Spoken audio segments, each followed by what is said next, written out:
इधर मध्य प्रदेश में लोकसभा चुनाव कई दिग्गज नेताओं के लिए सियासी भविष्य का चुनाव बनकर रह गया है। वीडी शर्मा, दिग्विजय सिंह, शिवराज सिंह चौहान समेत कई नेताओं की प्रतिष्ठा इस चुनाव में दांव पर लगी है।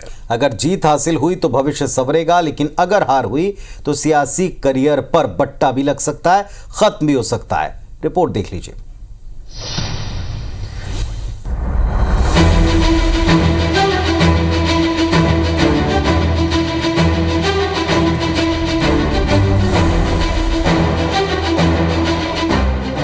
मौजूदा लोकसभा इलेक्शन कई नेताओं का सियासी भविष्य तय करने वाला है। चुनाव जीते तो सियासी करियर में चार चांद लग जाएंगे और हार गए तो करियर खत्म। यह फॉर्मूला केवल पहली दूसरी बार चुनाव लड़ रहे नेताओं पर ही लागू नहीं होगा, बल्कि सुबह की सियासत तय करने वाले सियासी दिग्गजों पर भी लागू होगा।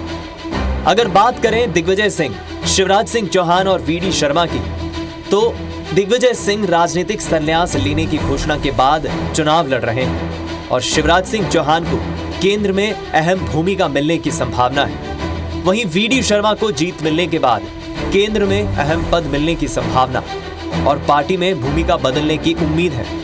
इधर कांग्रेस की बात करें तो जीतू पटवारी और उमंग सिंघार का राजनीतिक भविष्य उनकी लोकसभा चुनाव की परफॉर्मेंस से तय होगा। फग्गन सिंह कुलस्ते, वीरेंद्र सिंह और गणेश सिंह अगर जीते तो सियासी वापसी होगी। वहीं सुधीर गुप्ता, रोडमल नागर और जनार्दन मिश्रा के पास जीत की हैट्रिक लगाने का मौका है। हार हुई तो इन नेताओं का राजनीतिक करियर खत्म हो जाएगा। चुनाव के रिजल्ट 4 जून को आएंगे, लेकिन बीजेपी और कांग्रेस अपने नेताओं की जीत और परफॉर्मेंस के प्रति आश्वस्त नजर आ रहे हैं।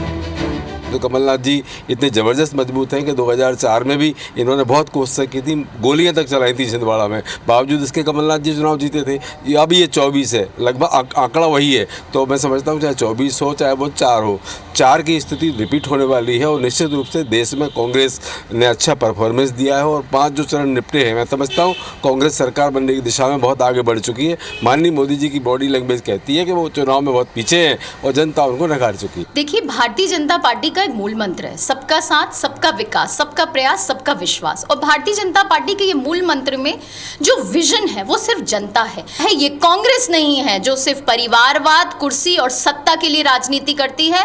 भारतीय जनता पार्टी में हर एक कार्यकर्ता एक गौरवान्वित कार्यकर्ता है और वो सिर्फ और सिर्फ जनता के लिए काम कर रहा है। और इस बार 29 की 29 सीट भारतीय जनता पार्टी के पक्ष में आएगी। भले ही मध्य प्रदेश की राजनीति में सियासी दल लगातार कई अलग अलग दावे कर रहे हैं, लेकिन किसके दावे में कितना दम है, उसकी असली तस्वीर तो 4 जून को चुनावी रिजल्ट के वक्त तय होगी। दुष्यंत पाराशर, IBC 24, भोपाल।